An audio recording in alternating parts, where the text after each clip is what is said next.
C'est l'heure du débrief sur Medi 1. Merci de nous rester fidèles et soyez les bienvenus pour décortiquer ensemble l'actualité liée au continent.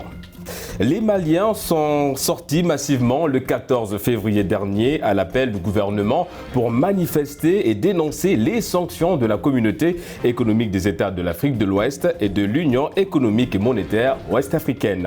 Des manifestations suivies par la tenue du Conseil supérieur extraordinaire de la défense nationale du Mali, présidé par le colonel Assimi Goïta, président de la transition malienne. Ce qui a conduit à la validation du plan de riposte du gouvernement malien contre les sanctions des deux organisations sous-régionales. Dès lors, au Mali, comment les autorités de la transition pourraient faire face à ces sanctions économiques, financières et diplomatiques? Quelle issue pour une sortie de crise au Mali suite aux sanctions de la CEDEAO et de l'UEMOA? On en parle en première partie d'émission avec mes invités du jour. Quittons le Mali, cap cette fois-ci du côté de la République démocratique du Congo, la Commission électorale nationale indépendante a tenu son atelier de planification stratégique après la prestation de 3 de ses derniers membres issus de l'opposition congolaise. Toutefois, il faut valoriser et rassurer quant à la crédibilité des membres de la CENI. Parmi les plus critiques du processus actuel, il y a les religieux catholiques et protestants, des groupements politiques comme le FCC de Joseph Kabila ou encore l'Amouka de Martin Fayoulou. Comment créer un climat de confiance entre toutes les parties prenantes au processus électoral, notamment autour de la nouvelle loi électorale? Quelle priorité pour les membres de la commission électorale indépendante congolaise? Des éléments de réponse en fin d'émission avec mes invités. Abdou Karim Diakhaté, journaliste, directeur de publication du magazine Le Panafricain. Merci d'avoir répondu à l'invitation du débrief. Merci Régis. Accompagné de cher Sabibou Ndiaye, toujours un plaisir évidemment de te recevoir sur ce plateau du débrief, spécialiste en sciences politiques et en relations internationales. Merci d'avoir répondu à l'invitation. Mais aussi j'aimerais rendre un vibrant hommage au doyen Alpha Wali Diallo, un grand panafricain qui est un père et un ami pour moi.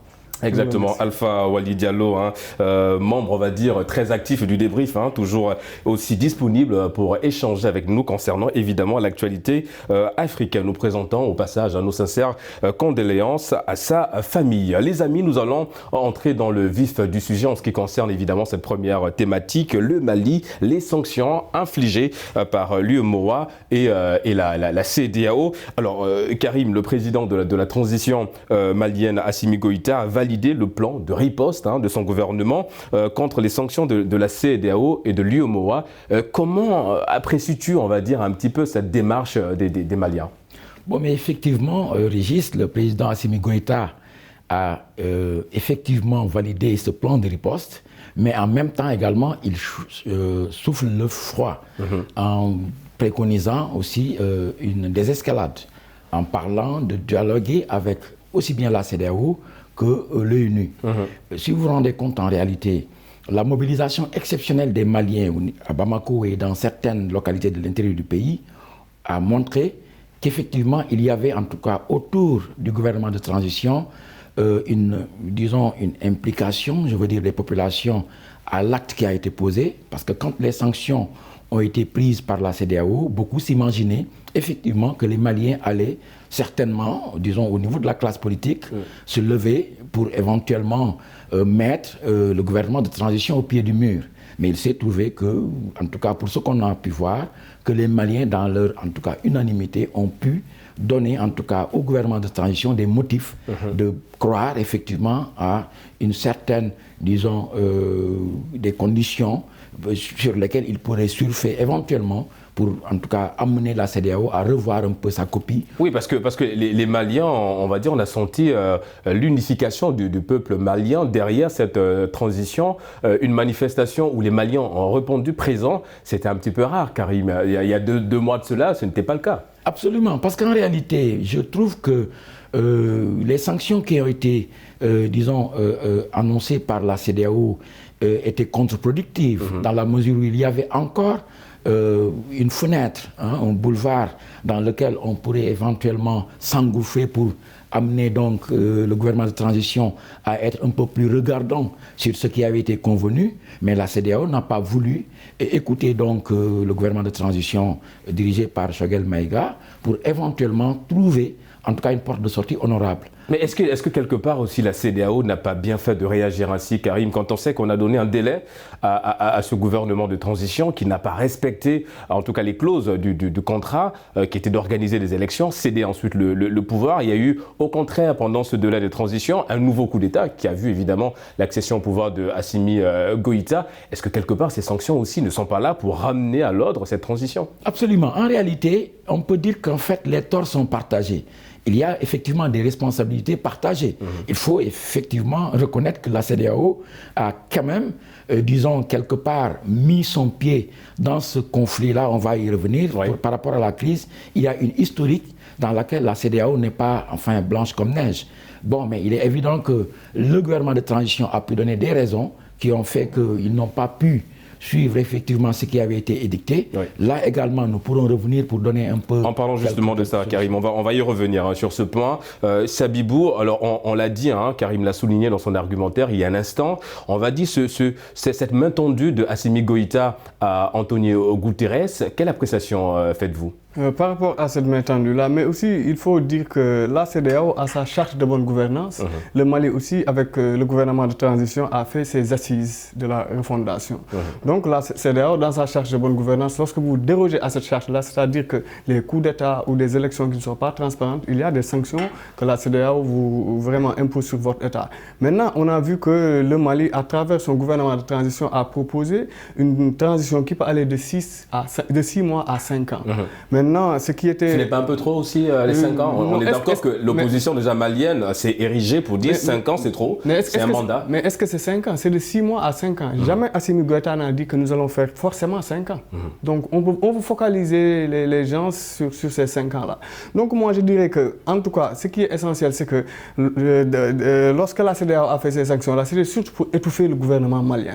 C'était surtout pour les étouffer au niveau économique et dans d'autres domaines aussi. Mais on a vu que le peuple malien, comme l'a dit le doyen, a fait bloc derrière la junte pour dire que le Mali d'aujourd'hui n'est pas le Mali d'il y a 20 ans ou dans d'autres années. Ce qu'il faut comprendre, c'est que le Mali est en guerre, le Mali est en situation de guerre. Donc Assimi Goïta a compris qu'il faut refonder l'État malien. C'est-à-dire que l'État central malien n'arrivait plus à contrôler une bonne partie de son territoire. Maintenant, des partenaires sont arrivés, des partenaires français, ils sont là depuis plus de 8 ans, ils essaient de bloquer ces terroristes-là, mais jusqu'à présent, il n'y a pas de solution vraiment palpable.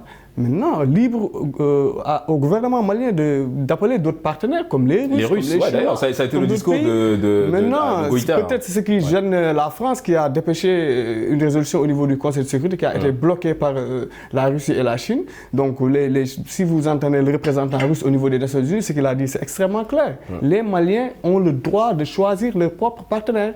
Donc ça, au niveau international, c'est reconnu pour un État. Donc il est temps que la communauté internationale puisse vraiment réorienter le débat vers des choses plus utiles que de sanctionner le Mali. Et ces sanctions économiques-là ne vont pas seulement étouffer le Mali, mais le Sénégal et d'autres pays. Oui, la sous-région, évidemment, voilà, les pays voisins. Surtout le Sénégal. J'aimerais un peu appesantir par rapport à ces sanctions-là, parce que Abdoulaye Wade, lorsqu'il était ici au pouvoir au Sénégal, il avait, lors du conflit ivoirien, il avait tout fait peser de son poids pour déplacer le fret malien d'Abidjan à Dakar. 80% du fret malien passe par Dakar. Plus de 1300 camions sortent chaque jour du Sénégal pour rentrer au Mali. Mais cette manne financière-là, plus de 500 milliards, l'État du Sénégal veut le perdre comme ça pour des sanctions économiques. Donc il faut voir que ça arrange qui?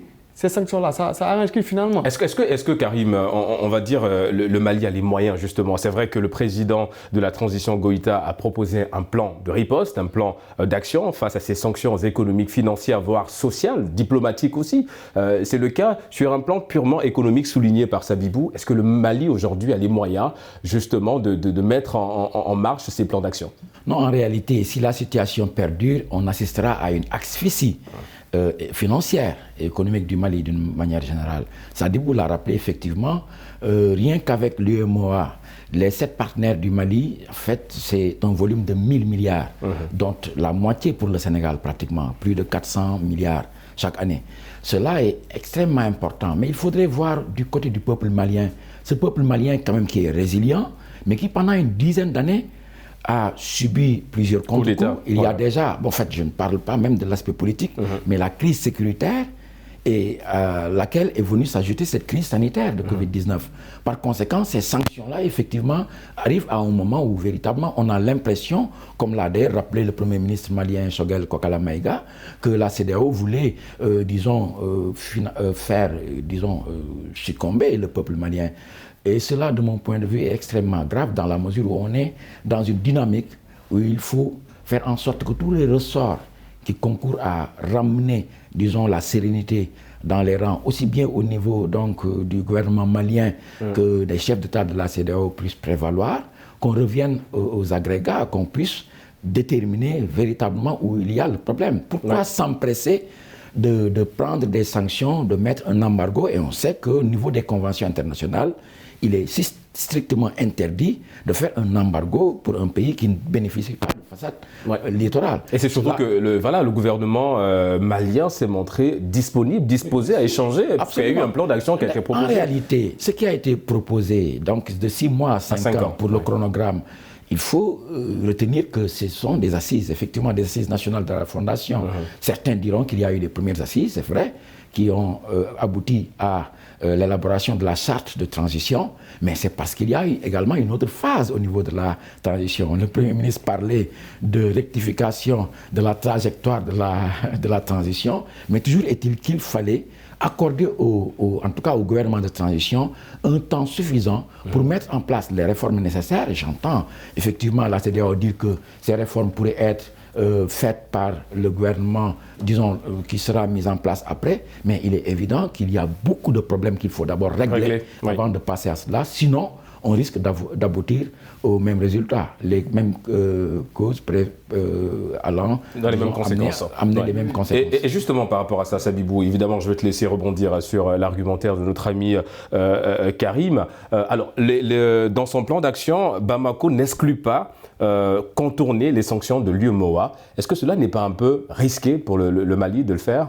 Cela est un peu risqué pour le Mali, mais sur le terrain, le Mali est en train de le faire. On a vu Abdoulaye Diop qui fait un balai diplomatique extraordinaire. Algérie, Nouakchott, Conakry, ainsi de suite. Il est en train de voir plusieurs partenaires pour trouver une autre solution. Comme Bachar al-Assad l'avait fait en Syrie lorsque les Américains menaçaient d'intervenir, lorsqu'il a demandé à Poutine d'intervenir au nom de la lutte contre le terrorisme. Mais lorsque la Syrie a été boycottée, comment Bachar a fait? Il y a un pont aérien qui a été fait entre Moscou et Damas. Moscou livrait beaucoup de matières, beaucoup de produits à Damas. Donc, est-ce que cette démarche du régime actuellement, de la junte malienne, n'est pas tournée en ce sens-là, de faire un partenariat avec la Russie par rapport dans d'autres domaines? Mais surtout, ce qui est surtout pour moi important, c'est que les pays du Sahel, là, les pays de la CEDEAO, comme le Sénégal, et le Burkina et ces pays-là qui ont sanctionné le Mali, ce sont tous des pays pauvres. Des pays entièrement pauvres. Ce sont les pays les plus pauvres de la planète. Ces pays pauvres se permettent de sanctionner un autre pays pauvre. Moi, c'est ça qui me pose problème. D'ailleurs, ça a été, on va dire, de manière directe, le premier point qu'on a ressorti un petit peu parce qu'on s'attendait à une solidarité, mais derrière... On s'attendait à une solidarité. Et même moi, ce qui m'étonne, le représentant de Osiwa a affirmé qu'il faut laisser le régime 2 ou 3 mois. Le régime va étouffer, ils ne pourront plus payer les salaires. En fait, donc, ce qu'on comprend de la CEDEAO actuellement, c'était d'étouffer le régime. Mais la CEDEAO n'étouffe pas le régime. La CEDEAO est en train d'étouffer le peuple malien. C'est le peuple malien qui va en souffrir. Mais on a vu aussi ce peuple malien se solidariser par rapport à la junte militaire. Donc vraiment, je pense que la CEDEAO, il est temps que la CEDEAO se préoccupe de ces présidents-là qui font des coups d'État constitutionnels et qui sont à l'intérieur de la CEDEAO et qui prennent des décisions pour sanctionner d'autres États. Ils sont combien de chefs d'État ici en Afrique? Je dépasse la CEDEAO qui ont fait plus de 40 ans de pouvoir. On n'en parle pas. Mais c'est des choses importantes qu'il faut souligner. Mais moi, j'en reviens à ce qu'a dit le représentant russe au niveau des Nations Unies. Il est temps que la France comprenne que son précaré colonial qu'il veut conserver en Afrique, il est temps qu'il comprenne que ces États-là sont libres de diversifier leurs partenariats. Ouais, ça a été le discours de Goïta. Il a été clair là-dessus qu'aujourd'hui, le Mali est en droit de discuter, échanger avec d'autres partenaires. Sabibou, je reste avec toi. Tout à l'heure, tu parlais de solidarité du peuple malien et ces sanctions économiques qui vont aussi impacter les pays voisins, en l'occurrence l'occurrence le Sénégal évidemment. On parle de solidarité. Quelle analyse fais-tu de cette solidarité affichée très tôt par la Guinée et par la Mauritanie en ce qui concerne évidemment oui, il y a la solidarité des États, la Mauritanie et la Guinée. Parce que l'autre jour, j'étais en discussion avec un économiste, mais en même temps, il est un géopolitologue. Il m'a dit clairement que ce que Abdoulaye Wade avait fait en déplaçant le fret malien d'Abidjan vers Dakar, vers le port autonome de Dakar, avec le corridor Dakar-Bamako qu'il a renforcé, plus de 500 milliards qui transitent entre Bamako et Dakar. Donc, les autorités maliennes sont en train de voir comment ils peuvent faire ça avec la Guinée. Parce que la Guinée est plus proche, c'est encore plus facile par rapport en ce sens-là. Donc, cette solidarité-là, il y a aussi la solidarité des peuples, mais tous les peuples de la CEDEAO condamnent fermement ce qui est actuellement en train de se passer. Certes, la CEDEAO respecte ses principes, sa charte de bonne gouvernance, mais la CEDEAO aussi doit voir l'intérêt des peuples. Est-ce que c'est l'intérêt du Mali, est-ce que c'est l'intérêt du Sénégal, l'intérêt du Burkina et d'autres pays, j'en passe, de voir le peuple malien souffrir? Parce que ce n'est pas la junte qui va en souffrir, hein. Ouais. C'est la population malienne. Imagine, on ferme le robinet économique, on gèle les avoirs maliens, on retire les ambassadeurs pour un pays qui a connu une trajectoire difficile. Imaginez le Mali, depuis les indépendances jusqu'à présent, ce pays a connu des successions de coups d'État. On en arrive. Oui, parce qu'on a l'impression que le Mali, c'est un pays qui s'est construit sur des. Exactement. Sur des arrivé aujourd'hui, le Mali est envahi par des djihadistes qui viennent pratiquement du nord, qui ont profité de la déstabilisation de la Libye pour se renforcer en matériel militaire. Mais allons trouver des solutions par rapport à ce qui se passe en Libye. Qui a déstabilisé la Libye? L'OTAN. Pour la première fois, on voit une organisation européenne militaire qui dépasse ses frontières et venir intervenir en Russie. Est-ce que par rapport à ces sanctions-là, c'est extraordinaire. Par rapport à ces sanctions, est-ce que quelque part, il ne fallait pas une autre alternative, en l'occurrence un ultimatum donné à cette transition malienne? Absolument. Je considère que la CEDEAO aurait pu effectivement quand même demander au gouvernement de transition du Mali de proposer quelque chose de plus conciliant. Regardons la situation en Guinée. Quand il y a eu effectivement ce forcing du président Alpha Condé à l'époque, la CEDEAO avait effectivement laissé faire. D'ailleurs, à un moment donné, le président guinéen à l'époque avait refusé de recevoir une délégation de chefs d'État de la CEDEAO qui était venue un peu pour discuter un peu par rapport aux conditions d'organisation des élections. Donc je ne peux pas effectivement comprendre qu'il y ait cet empressement à vouloir coûte que coûte punir, entre guillemets, les dirigeants maliens. Bon, maintenant, qu'est-ce qui presse? D'autant plus qu'effectivement, on peut retenir qu'il y a une part de responsabilité de la CEDEAO dans la situation au Mali. Sadibou l'a rappelé. Quand il y a eu l'afflux des terroristes venus donc de la Libye à l'époque, et donc le président Idriss Déby, le maréchal Déby de l'époque, disait que l'OTAN n'avait pas assuré le service après-vente, la CEDEAO était là à l'époque pour parler de force d'attente. Et cette force n'a jamais été donc mise en branle, ce qui explique que les touristes ont pu venir s'emparer donc des villes du nord, Kidal, Gao, Tombouctou, ce qui a amené Diokounda Traoré, le président de la transition de l'époque, de faire appel à la France. Par conséquent, maintenant que la CEDEAO a même inscrit dans son communiqué le point 12 qui concerne cette réactivation de la force d'attente, je me dis qu'en fait, pourquoi cet empressement justement? On aurait pu effectivement accorder un délai raisonnable au gouvernement de transition. C'est ça l'objectif quelque part aussi, c'est de pouvoir ramener cette accalmie au Mali, notamment sur le plan le Premier politique. ministre Choguel Maïga parle d'abus de pouvoir de la CEDEAO et il n'est pas totalement loin de la réalité. Parce qu'en réalité, justement, la CEDEAO a laissé faire beaucoup de situations qui ont amené, en tout cas, des péripéties dans beaucoup d'autres pays, dans d'autres domaines, mais il n'est pas concevable que le peuple malien puisse en tout cas subir un peu le courroux donc des chefs d'État pour ce cas précis. Sabibou, la CEDEAO, en tout cas dans son communiqué, dit être disponible pour accompagner la transition malienne jusqu'à l'organisation des élections. De l'autre côté, la transition malienne, en l'occurrence son président de la transition, Assimi Goïta, se dit prêt aussi à échanger, dialoguer avec la CEDEAO. Mais comment dialoguer dans de telles conditions, mon cher? Oui, en tout cas, les conditions sont extrêmement défavorables actuellement pour certes le régime malien, mais aussi pour la CEDEAO, vu que nous partageons avec le Mali une même zone et nous avons des échanges économiques assez importants avec le Mali. Mais cet empressement dont vous parlez tout à l'heure est surtout dû à ce que le régime malien a sous-tendu à affirmer haut et clair qu'ils vont avoir des partenaires russes, ils vont avoir des partenaires de d'autres pays qui vont venir pour essayer de les aider à trouver une solution. Parce que l'intervention française au Mali, depuis Serval, Barkhane, tous ces types d'interventions qui sont actuellement au Mali, le régime reproche surtout aux Français qu'il n'y a pas de résultats surtout palpables, il n'y a pas d'avancée majeure dans la lutte contre le terrorisme. Donc, ils se sont dit qu'ils vont demander un partenariat russe, mais les Français ont estimé qu'à travers Jean-Yves Le Drian, que c'est Wagner qui va venir intervenir en russe, un groupe paramilitaire que la France accuse d'être des mercenaires qui ont commis des exactions un peu partout. En tout cas, si on faisait la liste des pays où la France a commis des exactions de 1900, avant les indépendances jusqu'en 60, de 60 jusqu'aux années 90, vraiment nous allons appeler donc l'armée française un groupe paramilitaire. Donc. Vous avez parlé de la Russie, partenaire voilà. En tout cas du Mali, en tout cas c'est ce qui se donne à observer. Comment justement ce partenaire russe peut venir en aide au Mali dans cette situation qu'elle traverse? Les délégués militaires russes qui sont arrivés au Mali, mais ils sont là pour former les soldats maliens.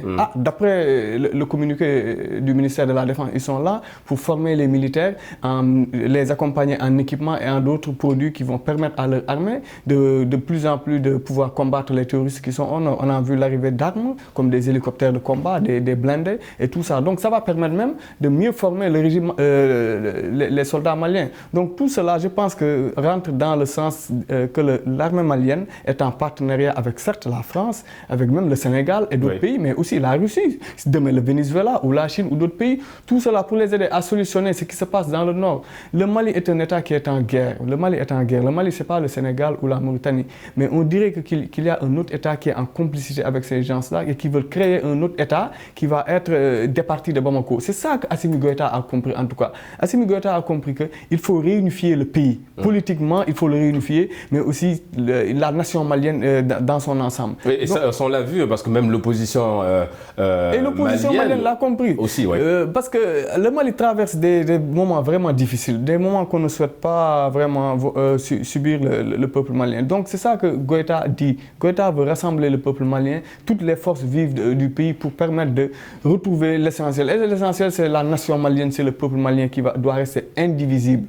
Donc c'est en ce sens-là qu'il faut comprendre cette transition-là. Mais il faut aussi le dire, lorsque la France a mobilisé ses balais diplomatiques avec quelques pays européens pour parler de ce qui se passe au Mali, on a vu quelques semaines après la CEDEAO prendre ces sanctions-là. Donc tout cela pour dire que parmi ces sanctions de la CEDEAO, cet empressement de la CEDEAO pour sanctionner le Mali, il y a aussi la main de la France et de ses partenaires. Parce que comme on dit derrière, c'est aussi une guerre géostratégique, géopolitique. Il y a d'autres pays européens qui ne sont pas d'accord avec ces sanctions-là parce qu'ils savent que le Mali est un État vraiment qui est actuellement en guerre contre des groupuscules terroristes. Et ces terroristes-là ne sont pas tombés du ciel. Il y a quelque chose qui s'est passé en Afrique du Nord. Et en parlant de ça, Sabibou, on va y revenir. En parlant de cette guerre contre les terroristes, Karim, tu l'as souligné également dans ton argumentaire, la CEDEAO demande à la transition malienne d'organiser des élections en février. Déjà, est-ce que le délai est raisonnable? Est-ce que c'est possible, surtout avec cette guerre contre les terroristes? Non, du tout. En réalité, la CEDEAO, quelque part, se perd même dans les directives qu'elle donne. Vous savez, la CEDEAO avait instruit, en tout cas le gouvernement malien, en 2018 déjà, de mettre en œuvre ces différentes réformes institutionnelles. Par conséquent, je ne peux pas comprendre que maintenant, elle puisse, disons, donner une injonction d'organiser des élections dans un pays qui, pour certains même, est un pays failli, pour la plupart, en tout cas pour une certaine partie du territoire. Comment concevoir que, en tout cas, beaucoup de localités, en tout cas beaucoup de provinces du Mali ne sont pas en mesure d'organiser des élections, qu'on puisse demander aux autorités maliennes de tout de suite organiser des élections dans ce délai très court? Ce n'est pas raisonnable. En réalité, avec la charte de transition, quand les militaires s'étaient effectivement engagés à faire les élections en février 2022, il n'avait certainement pas vu en tout cas, tout le travail qui restait à faire. Parce qu'il faut d'abord mettre en place, en tout cas, un dispositif électoral suffisamment fiable. Mais est-ce que ce n'était pas aussi le cas de la transition malienne qui a quelque part aussi sous-estimé un petit peu l'ampleur de ce travail-là, avec ce délai de 17 mois qui était jusque-là raisonnable? Vous savez, d'ailleurs, je suis obligé de le citer tout le temps, le Premier ministre Choguel Maïga a dit qu'en fait, il y a effectivement la mission de faire le travail très vite, mais il y a également le temps qui impose en fait sa logique. Oui. En réalité, il faut un peu de délai, il faut le dire, pour pouvoir mettre en place un certain nombre de réformes. Il est vrai que aller jusqu'à 3, 4 ans, 5 ans peut paraître en tout cas un peu exagéré, mais il est évident qu'il faut d'abord poser les bases d'une véritable refondation du Mali pour ensuite maintenant passer aux choses, disons, plus ou moins accessoires. Parce qu'en réalité, mettre en place, disons, faire revenir l'ordre constitutionnel, d'accord, mais toujours est-il qu'il faut d'abord faire en sorte que les Maliens, dans leur unité dynamique, puissent déjà avoir un territoire plus ou moins reconquis, sécurisé, stabilisé, pour ensuite maintenant penser à mettre en place tous ces organes politiques et autres. Et Sabibou, en quelques secondes, parce qu'on arrive au terme de cette première partie d'émission, on a parlé de la guerre contre les terroristes. Alors que pensez-vous des réformes entreprises par Goïta dans l'armée malienne et des avancées réalisées par les FAMA dans la lutte contre le terrorisme? Exactement. Moi, c'est là-bas où je voulais en venir. Les avancées de Goïta sur le terrain, surtout, c'est ça qui est important.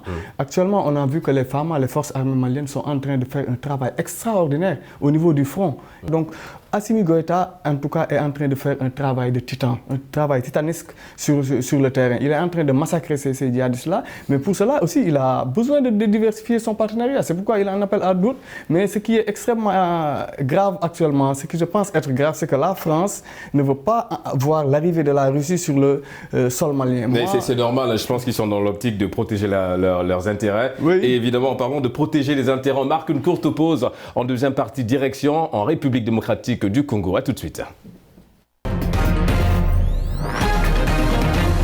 De retour sur le plateau du débrief pour la deuxième et dernière partie d'émission. Nous allons tout de suite nous intéresser à ce mouvement d'humeur en République démocratique du Congo en ce qui concerne évidemment cette CENI. Pourquoi autant de contestations autour de cette organisation? Comme vous le savez, les élections en République démocratique du Congo n'ont jamais été une rivière tranquille. Les élections ont toujours été secouées.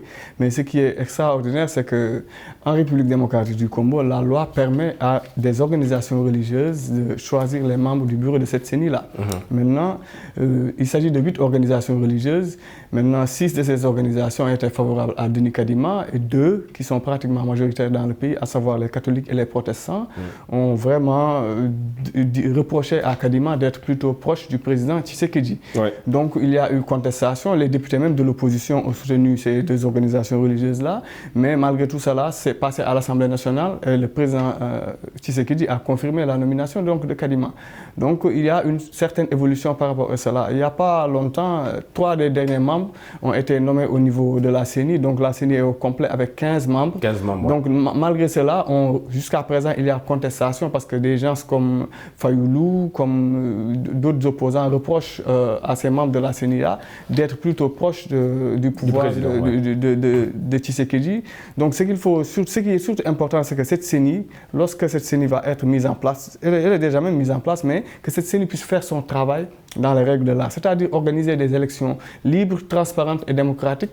Mais, oui, mais est-ce que c'est possible? En tout cas, c'est la crainte en tout cas de toutes ces contestations. Cette contestation, Tshisekedi dit que ça montre qu'il y a une pluralité démocratique en République démocratique du Congo. Oui, ça c'est une vérité. Mais pour autant, ça ne rassure pas, puisqu'aujourd'hui il y a toujours des contestations. Oui, il y a des contestations. Il y a une crainte quant à cette transparence sur les élections dont vous faites allusion. Oui, même on risque d'assister, même si l'implosion du Conseil national, on risque d'assister à son son implosion, parce que d'autres branches de ce consensus-là sont en train de menacer de quitter le Conseil national du fait que ces nominations au niveau de la CENI sont vraiment... Il y a plus de personnalités qui sont plutôt proches du président Tshisekedi. Mais dans chaque élection en Afrique, il y a des contestations. Ouais. L'essentiel, c'est que de mettre des hommes... Kadima, qu'est-ce qu'on reproche à quoi, Kadima? D'être proche de Tshisekedi. Justement, c'est là la question, Karim. Qu'est-ce qui justifie cette absence de consensus autour de la personne de Kadima?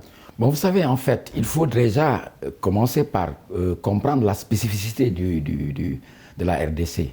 C'est un pays immense, pratiquement 2 300 000 km², le plus grand d'Afrique après l'Algérie, 95 millions d'habitants, 40 millions d'électeurs, 26 provinces. Ouais. Il n'est pas évident, effectivement, de pouvoir mener tout ça de main de maître. Maintenant, il y a toujours eu des clivages au plan politique par rapport maintenant à l'organisation d'élections crédibles. Déjà, l'immensité du territoire, on l'a dit, mais en même temps, cette méfiance entre les acteurs politiques. De plus en plus, ça fait des années qu'on parle de dépolitisation du processus électoral. Parce qu'on s'est rendu compte, avec Kabila et même avant lui, que de tout temps, la commission électorale indépendante qui était là et que la commission électorale nationale indépendante est venue remplacer, a toujours été suspectée de rouler pour le pouvoir. Oui.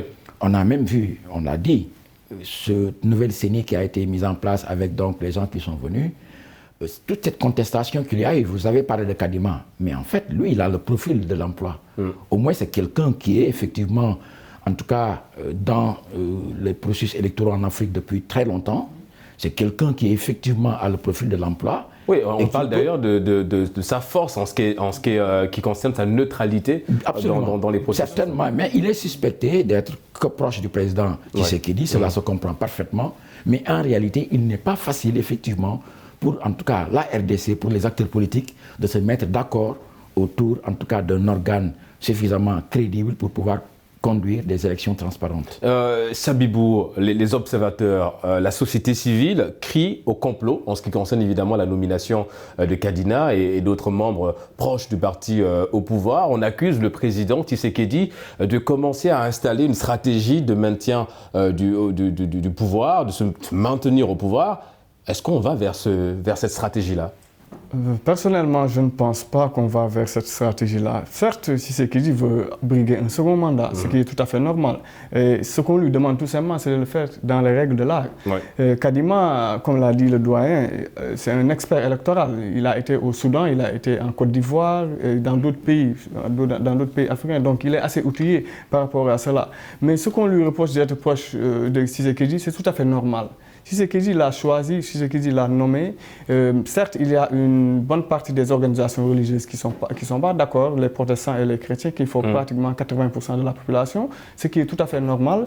Ce climat qui est en train de vraiment amener le quiproquo entre les différents partis est très dangereuse pour ce pays-là qui a connu des années de crise, qui a connu vraiment des élections tellement difficiles lors de ces dernières élections-là avec Kabila. Donc actuellement, je pense que Tshisekedi, il doit se mettre dans cette logique de vraiment conduire le pays dans des élections stables, dans des élections démocratiques et que le meilleur gagne. C'est tout simplement ça. Alors mon cher Sabibou, pour rassurer les différents contestataires, la CENI a misé sur un cadre de concertation avec les différentes parties prenantes du processus électoral dans le pays. Mais est-ce que c'est suffisant pour essayer de rassurer toutes les parties prenantes? Je pense que c'est suffisant pour rassurer les parties prenantes du moment où la CENI est dans son rôle.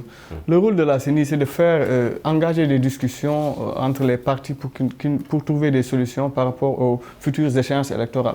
Le rôle de la CENI aussi, c'est de vraiment donner la cartographie électorale, de parler de discuter avec les autres parties du fichier électoral pour les partis concernés. C'est ce qui est extrêmement important par rapport au rôle de la CENI. Donc cela va permettre à l'opposition congolaise et au pouvoir de pouvoir se rencontrer autour d'une table, de discuter des éléments essentiels par rapport aux futures échéances. Ce qui va permettre à la République démocratique du Congo de faire des avancées démocratiques. Comme l'a dit Tshisekedi, ce pluralisme-là montre tout simplement que le Congo est sur la bonne voie. Ouais. Mais cela n'empêche pas, il faut être en alerte. Comme vous le savez, en Afrique, nos chefs d'État, ils ont des mécanismes et d'autres aspects qu'ils utilisent évidemment, pour se maintenir au pouvoir. Oui. Mais cela n'empêche pas vraiment de féliciter Tshisekedi par rapport à cela. La CENI, avec tous ces différents partis, comme vous le savez, le Congo, c'est pratiquement les religieux qui sont en garde, qui sont en éveil par rapport à ces membres de la CENI là. Donc la CENI, je pense qu'elle a sa raison d'être. Alors Karim, plusieurs fois reporté l'élection des gouverneurs dans 14 provinces dites à problème est attendue pour bientôt, on va le dire. Le Kasaï central, par exemple, est sans gouverneur depuis l'échéance de Martin Kabouya en juin 2020. Le président Tshisekedi avait annoncé la date de janvier 2022 pour la tenue de ces élections. Ce délai semble-t-il raisonnable aujourd'hui avec ces mouvements de contestation autour de la CENI? Oui, on peut le penser. D'ailleurs, on a évoqué la concertation qui est de mise. Actuellement, ils sont en train de se concerter. Et cela entre également en droite ligne de la préparation, de l'élaboration en mars prochain, dans 2 mois, de la loi électorale. Et cela va véritablement être quelque chose de très bien pour le pays, dans la mesure où, quelque part, les acteurs politiques vont s'accorder au moins sur l'essentiel. Parce que déjà, une loi électorale qui va recueillir l'assentiment de la classe politique dans son entièreté va certainement renforcer la confiance entre les différents acteurs, même si en politique, il faut toujours être assez prudent. Oui. Mais en réalité, vous avez parlé de l'élection des gouverneurs, c'est parce que justement l'immensité du pays ne permet pas un déploiement, disons, optimal de toutes les forces, si l'on peut dire. On a parlé du Kasaï, il y a le Nord Kivu et autres. Exactement, il y a des régions du Congo, de la RDC qui restent encore pratiquement des no man's land, si l'on peut dire entre guillemets. Mais toujours est-il que le président Tshisekedi, quand même, a montré sa bonne volonté de faire en sorte que les acteurs politiques puissent effectivement s'accorder sur l'essentiel un peu par rapport à ce qu'ils vont mettre en place. La loi électorale me paraît, en tout cas de mon point de vue, c'est quelque chose qui va certainement renforcer cette dynamique, qui va aller en tout cas vers des élections qui vont certainement, au moins pour une fois, rassembler tout le monde, dans la mesure où cette méfiance, on a parlé tout à l'heure de dépolitisation, cette méfiance va certainement être aplanie si les discussions sont suivies effectivement des faits. Oui, savez-vous. Oui, il y a une alliance qui se dresse même entre Kabila et Fayoulou, selon certaines informations. Ce qu'il faut savoir aussi, c'est que cette alliance est bonne pour la pluralité démocratique de ce pays-là, mais ce qu'il faut aussi noter, est-ce que cette alliance va perdurer? Est-ce que Kabila et Fayoulou vont sceller leur alliance véritablement? C'est surtout qu'on a déjà eu une alliance qui n'a pas marché entre Tshisekedi et Kabila. On a vu ce que ça donnait, évidemment. On a vu ce que ça donnait, donc on est en train de voir si l'alliance Fayoulou et Kabila va voir le jour. Est-ce que ça peut faire face à Tshisekedi? Donc, en tout cas, les lendemains des élections présidentielles congolaises, je pense, sont rassurantes. On revient quand même aussi sur un point trouble. On a parlé de l'élection des gouverneurs, le Kasaï, le Nord Kivu, ces provinces qui restent encore sans gouverneur. Il y a ces contestations aujourd'hui qui cristallisent un petit peu la démarche politique en République démocratique du Congo. Est-ce que Karim, ces mouvements-là aussi de contestation ne vont pas quelque part reporter à nouveau ces élections des gouverneurs? On peut le craindre. On peut le craindre dans la mesure où on en parlait effectivement du Front commun du Congo, du président Joseph Kabila, mais qui également connaît des dissensions en son sein. Exactement. On a vu que les 3 membres du Conseil constitutionnel ont été plus ou moins contestés par certains. Donc cela peut effectivement nous faire penser que certainement il y aura d'autres problèmes ailleurs. Mais dans la mesure où des acteurs politiques comme Martin Fayoulou, Adolphe Muzitu et autres de l'Ukamu ont pu penser effectivement qu'il y avait en tout cas des points de convergence. Je pense que c'est ça qui est important. Parce que de toute façon, il n'y a jamais eu, Sadibou l'a rappelé, un fleuve tranquille dans cette évolution politique depuis le début.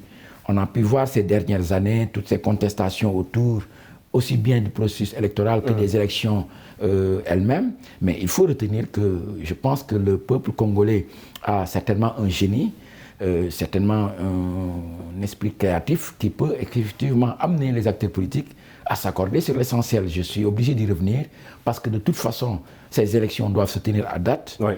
on peut craindre des soubresauts, mais il est évident que si les gens veulent aller, en tout cas dans ce renforcement de la démocratie, il faut faire en sorte que le calendrier électoral soit respecté, que tout soit mis à niveau pour que véritablement il n'y ait pas de contestation demain. En tout cas, c'est le leitmotiv du président Tshisekedi, organiser correctement ces élections des gouverneurs dans les provinces. Il y a un autre point aussi, Sabibou, qui pose en tout cas le problème de possible report de ces élections des gouverneurs, c'est la logistique sur le terrain. Est-ce qu'aujourd'hui, le Congo, la République démocratique du Congo, a assez de moyens? Comme l'a souligné Karim, c'est un grand territoire. Est-ce qu'il y a assez de moyens logistiques sur le terrain pour faciliter ces élections? Oui, on peut dire qu'il y a assez de moyens parce que la CENI, avec l'organe qui est aussi chargé d'organiser ces élections-là, je pense qu'ils vont bien se préparer par rapport à ces moyens logistiques-là pour les déployer dans différentes régions pour organiser ces élections-là. Mais ce qui est important, c'est la tenue de ces élections-là. Parce que ces élections vont servir d'exemple au niveau africain, mais au niveau régional aussi. Parce qu'on a vu les présidents pratiquement, les pays frontaliers avec la République démocratique du Congo, où des présidents sont pratiquement 40 ans au pouvoir, d'autres pays où pratiquement c'est la famille qui est au pouvoir depuis les indépendances. Donc je pense que ces élections-là doivent se tenir et vont servir d'exemple par rapport au continent africain, mais aussi par rapport à la sous-région.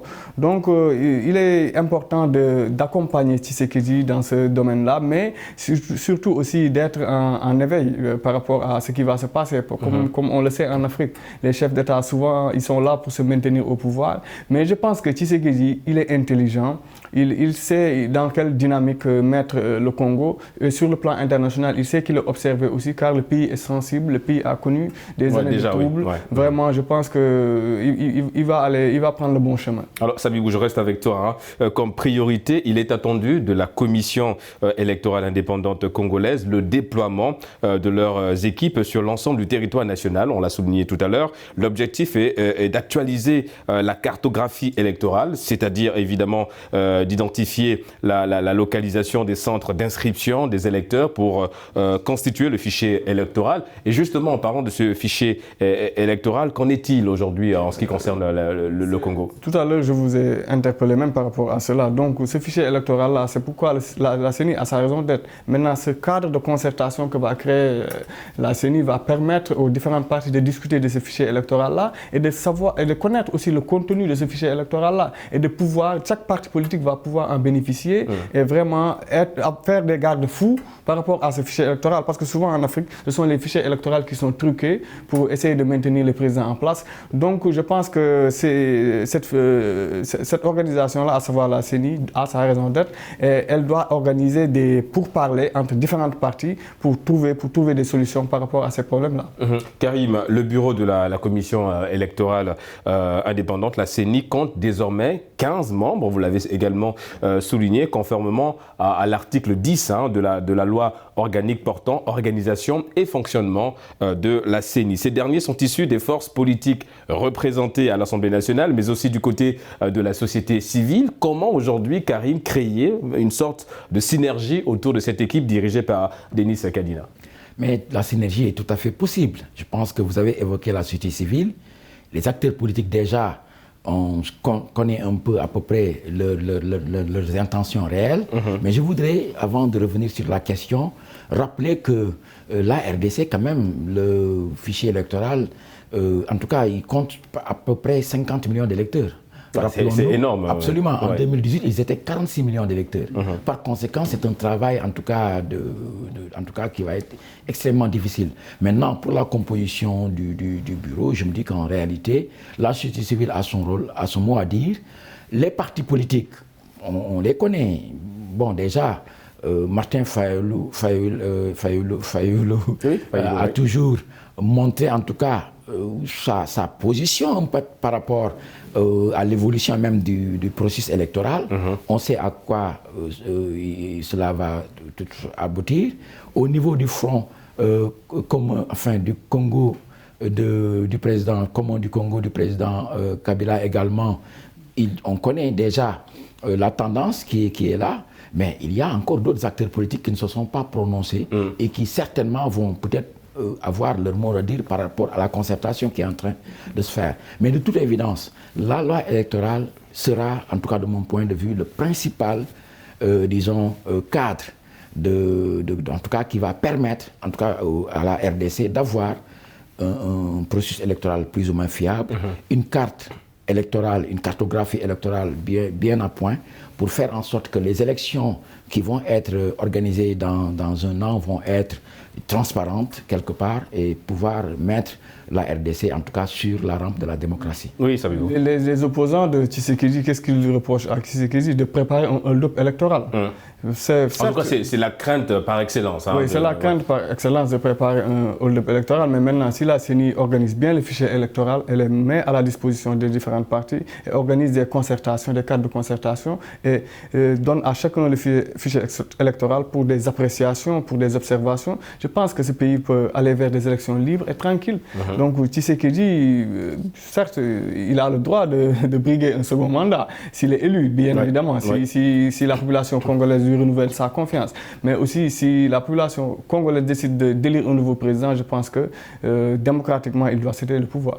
Alors Karim, on revient un petit peu sur cette élection des gouverneurs. Alors l'organisation de ces élections provinciales des gouverneurs et vice-gouverneurs congolais, est-ce que cela ne constitue pas un test grandeur nature pour la commission électorale indépendante, avant évidemment la tenue de la présidentielle congolaise en 2023? Mais parfaitement, parce qu'en réalité, organiser effectivement cette élection de gouverneurs sur, vous avez parlé d'une quinzaine, de 13 à 14 provinces, sur les 26 que le pays compte, est extrêmement important. Cela va plus ou moins déterminer un peu ce qui va advenir en tout cas de l'élection, disons, à grande échelle. On revient sur l'Église catholique et protestante. Vous l'avez également souligné, mon cher Sabibou. Comment ces deux parties prenantes de ce processus-là pourraient accompagner justement la République démocratique du Congo dans la réalisation des attentes de la CENI? Vous savez, en République démocratique du Congo, la loi permet aux 8 organisations religieuses de choisir le président de la CENI, les membres du bureau de la CENI. Donc, lorsqu'il n'y a pas consensus parmi ces 8-là, on doit aller impérativement vers les élections. Maintenant, on a vu que 6 étaient favorables à Denis et 2 autres, c'est-à-dire les catholiques et les protestants, qui sont majoritaires en République démocratique du Congo, n'étaient pas d'accord. Donc, il faut aller dans un sens où pour qu'il y ait consensus entre ces partis-là. Ces 6 et ces 2-là doivent se regrouper et maintenant venir appuyer la CI. Certes, il y a eu contestation de la part des deux, de l'Église protestante et des catholiques. Maintenant, comme que les 15 membres ont été nommés, ces organisations religieuses-là doivent revenir autour d'une table et aider la CENI à faire des élections transparentes, des élections libres et vraiment que le meilleur gagne. Donc c'est ce qui est tout simplement important au niveau de ce pays-là. Karim, quel devrait être le rôle des partenaires internationaux et de la communauté internationale de manière générale pour la bonne tenue de ces élections présidentielles de 2023 en République démocratique du Congo? Ces élections sont très importantes, on l'a rappelé. La RDC a des frontières avec 9 pays et cela va certainement avoir un impact, en tout cas politique, au niveau donc de la région des Grands Lacs.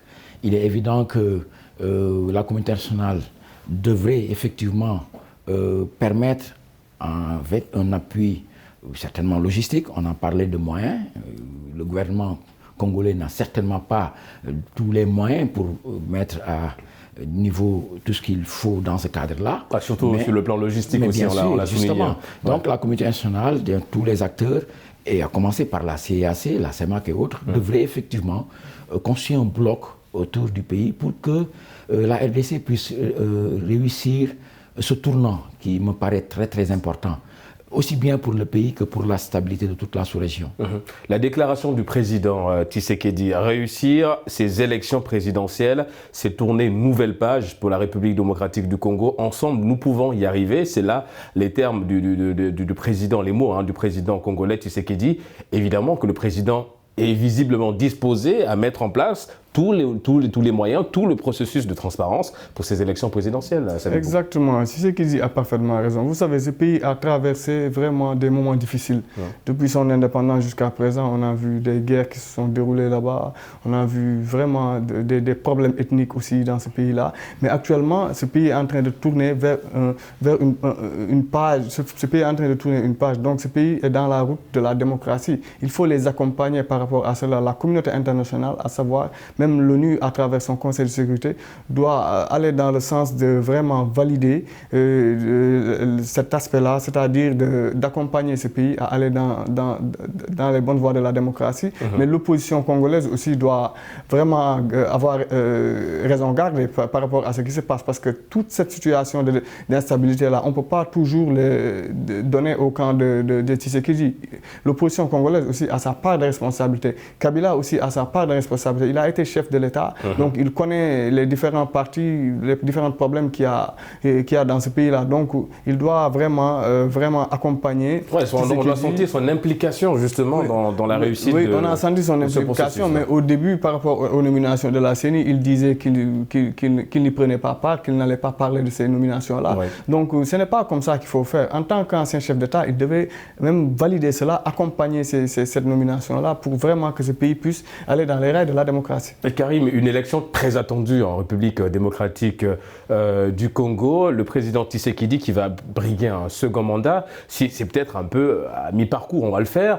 Est-ce qu'aujourd'hui il a ses chances, vu que ce premier mandat, il y a encore des manquements, les Congolais reprochent beaucoup de choses au président Tshisekedi. Est-ce qu'il a ses chances de pouvoir terminer justement c'est tout ce qu'il a entamé lors de ce premier mandat? Écoutez, je pense que le président Tshisekedi quand même a pu montrer aux Congolais quelque part qu'il était en tout cas dans effectivement une voie qui pouvait effectivement amener, en tout cas ne serait-ce que la consolidation de l'unité nationale au niveau de la RDC, ce qui est de mon point de vue très très important.